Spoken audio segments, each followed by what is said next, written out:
आज मैं आपके लिए सोयाबीन और चने दाल से बनने वाली एक ऐसी सब्जी की रेसिपी लेकर आई हूँ जिसे खाने के बाद आप नॉनवेज खाना तो भूल ही जाएंगे। ये इतनी टेस्टी चटपटी सब्जी बन के तैयार होती है कि घर में बच्चे और बड़े सबको पसंद आती है। इसके लिए मैंने थोड़ी सी सोयाबीन की बड़ी को पानी में भिगोकर रख दिया है। मैं इसको 10 मिनट के लिए ऐसे ही छोड़ दूंगी। आप सोयाबीन की बड़ी बड़े वाली भी ले सकते हैं, पर मैं छोटे वाली इस्तेमाल कर रही हूँ। ये देखिए, मैंने चने की दाल को भी 2 घंटे के लिए भिगो कर रख दिया था। ये अच्छे से फूल रही है, हल्का ही दबाने से टूट जा रही है। अगर आपको सब्जी बनाने की जल्दी है तो आप इसको गर्म पानी में भी भिगो कर रख सकते हैं, लेकिन मैंने इसको 2 घंटे पहले ही भिगो कर रख दिया था। अब मैं इसके पानी को निकाल कर अच्छे से इसको 2-3 बार वॉश कर लूँगी।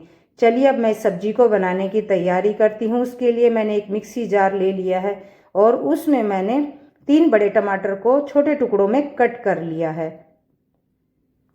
2 हरी मिर्ची ली हैं। आप अपनी सब्जी के अनुसार कोई भी मसाले को कम ज़्यादा कर सकते हैं। कुछ कलियां लहसुन की ऐड कर रही हूँ और 2 टुकड़े मैंने अदरक के लिए हैं। इसको फिर मैं मिक्सी के जार में डालकर अच्छे से पीस लूँगी। ये देखिए, मैंने इसको हल्का दरदरा पीस लिया है। आपकी इच्छा, आप इसको बिल्कुल पतला भी पीस सकते हैं। ये देखिए, फिर मेरी सोयाबीन की बड़ी 10 मिनट हो गए थे। ये अच्छे से फूल गई थी, दबाने से बिल्कुल दब रही थी।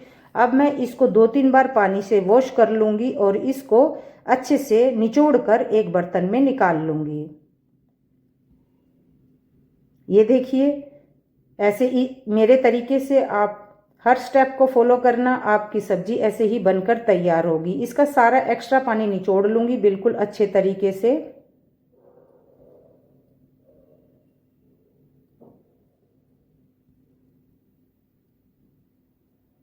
मैंने सारी अलग कर ली है। ये देखिए, इसमें बिल्कुल भी अब पानी नहीं है। चलिए अब मैंने एक फ्राई पैन ले लिया है। फ्राई पैन में मैंने थोड़ा सा ऑयल लिया है और जो मैंने सोयाबीन पानी से निकाली थी निचोड़कर उसे डाल दूंगी। इसे हमें हल्का ब्राउन करना है, हमें इसको कच्चा नहीं रखना है। जब हम दाल के साथ इसे बनाएंगे तो हल्का गोल्डन ब्राउन आने तक पहले मैं इसको पका लूँगी।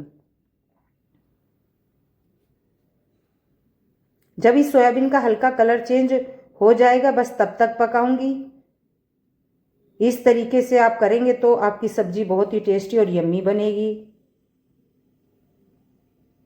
ये देखिए, सोयाबीन अच्छे से भुन गई है, इसका कलर भी चेंज हो गया है ऊपर से। फिर मैंने एक कढ़ाई ले ली थी, उसमें मैंने थोड़ा सा ऑयल लिया है।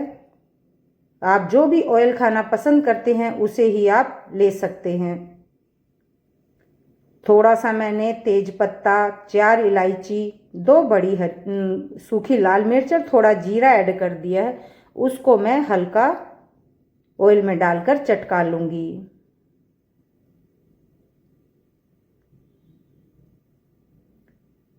दोस्तों, ये सब्जी जब हमारी बनके तैयार होगी तो ये एकदम चटपटी और यम्मी बनकर तैयार होगी। कई बार ऐसा होता है हमारा हरी सब्जी खाने को मन नहीं करता, तो आप एक बार ये सब्जी बनाकर दाल और सोयाबीन की जरूर ट्राई करना। फिर मैंने एक छोटे प्याज को छोटे छोटे टुकड़ों में काट लिया था, उसे भी मैं ऐड कर लूँगी और हल्का गोल्डन ब्राउन होने तक भून लूँगी। जब आपका कुछ हल्का चटपटा खाने का मन करे तो इस तरीके से एक बार इस सोयाबीन और दाल की रेसिपी को ज़रूर ट्राई करना। ये आपके घर में सबको बहुत पसंद आएगी। आप इसको सरसों तेल में भी बना सकते हो, आपकी इच्छा है। फिर प्याज हल्का गोल्डन ब्राउन हो गया था, मैंने उसके अंदर हल्दी ऐड कर दी है। मैं हल्दी का कच्चापन निकाल लूँगी। हल्दी का कच्चापन निकल जाएगा तो जो टमाटर की प्यूरी मैंने तैयार की थी हम उसे भी ऐड कर देंगे और मसालों के साथ अच्छे से मिलाएंगे। ये देखिए, मैं टमाटर की प्यूरी को भी अच्छे से मिला दूंगी और मिक्सी जार को धोकर थोड़ा सा पानी भी मैं इसमें ऐड कर दूंगी। इसको मैं थोड़ी देर के लिए मीडियम फ्लेम पर पकने के लिए छोड़ दूंगी जब तक ये ऑयल रिलीज नहीं हो जाता। ये देखिए, फिर मैं अब इसमें कुछ मसाले ऐड करूंगी।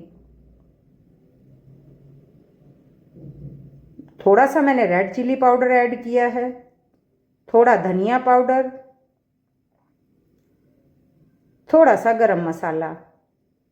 मसाले आप अपने क्वांटिटी के हिसाब से कम ज़्यादा कर सकते हैं। इनको भी मैं टमाटर की और प्याज की ग्रेवी में अच्छे से मिक्स कर लूँगी, जिससे ये इन मसालों का जो स्वाद है ग्रेवी में आ जाए।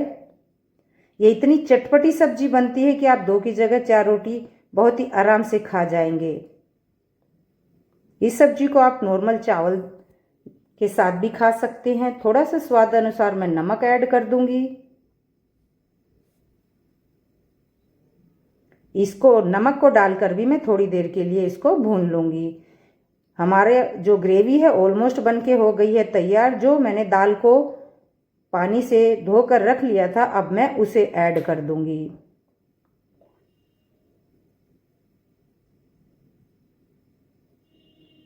ये देखिए, मैं दाल को भी मसालों के साथ अच्छे से मिला दूंगी। अच्छे से मिक्स हो जाने के बाद मैं इसमें पानी ऐड करूंगी।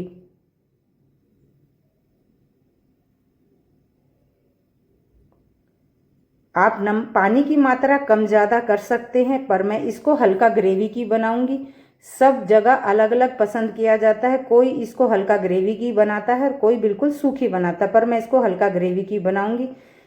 आप इस रेसिपी को चना दाल की और सोयाबीन को कुकर में भी बना सकते हैं। इसको मैं थोड़ी देर के लिए ढककर पकने के लिए छोड़ दूंगी। ये देखिए, इसमें एक उबाला आ गया है। जो हमारी चना दाल थी हमारे मसालों के साथ अच्छे से मिल गई है। ये देखिए, कलर भी कितना अच्छा आ गया है। जो मैंने सोयाबीन को फ्राई करके रखा था, अब मैं इसको भी ऐड कर दूंगी। हमें इसमें चने दाल को अलग से बॉयल नहीं करना है, हम इसमें साथ में ही पकाएंगे। इस सब्जी को आप कुकर में भी बना सकते हैं, पर इसको आप अगर खुले बर्तन में बनाएंगे तो इसका स्वाद और भी अच्छा आएगा।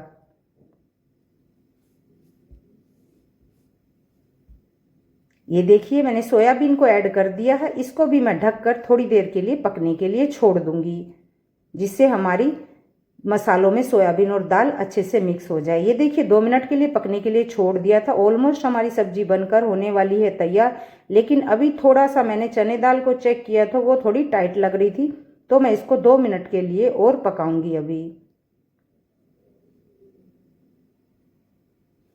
आप चने दाल को पहले बॉईल कभी मत करना। इस सब्जी का मज़ा ही ये है कि हम दाल को खुले में पकाएं। ये देखिए, 10 मिनट पर ढककर पकने के लिए मैंने छोड़ दिया था। ये सब्जी बनकर हो गई है तैयार। पानी भी कितना कम हो गया है और कलर भी इतना अच्छा आया है। थोड़ी ग्रेवी वाली मैंने इसको बनाया है। मैं थोड़ा सा हरा धनिया भी ऊपर से डाल दूंगी। हरा धनिया ऑप्शनल है, आप कोई चीज़ स्किप करना चाहें तो वो आप स्किप भी कर सकते हैं। चलिए, अब मैं इसको सर्व कर लेती हूँ। बहुत ही टेस्टी चटपटी बनकर दाल और सोयाबीन की सब्जी हो गई है तैयार। बिल्कुल सुपर डिलीशियस सब्जी बनकर हुई है तैयार। देखिए कितनी सुंदर लग रही है। आप भी एक बार इसे जरूर ट्राई करना। मैंने इसको एक बाउल में निकाल दिया है। इसका लुक भी कितना अच्छा आ रहा है और कलर भी कितना अच्छा आया है। आप अपने फ्रेंड सर्कल के साथ ये रेसिपी जरूर शेयर करना और कमेंट बॉक्स में बताना आपको मेरी वीडियो कैसी लगी। अगर आपको मेरी वीडियो अच्छी लगती है तो मेरे चैनल को सब्सक्राइब कर लो, वीडियो को लाइक कर दो, बेल आइकन को प्रेस कर लो। मिलती हूँ मैं नेक्स्ट वीडियो में, तब तक के लिए बाय बाय।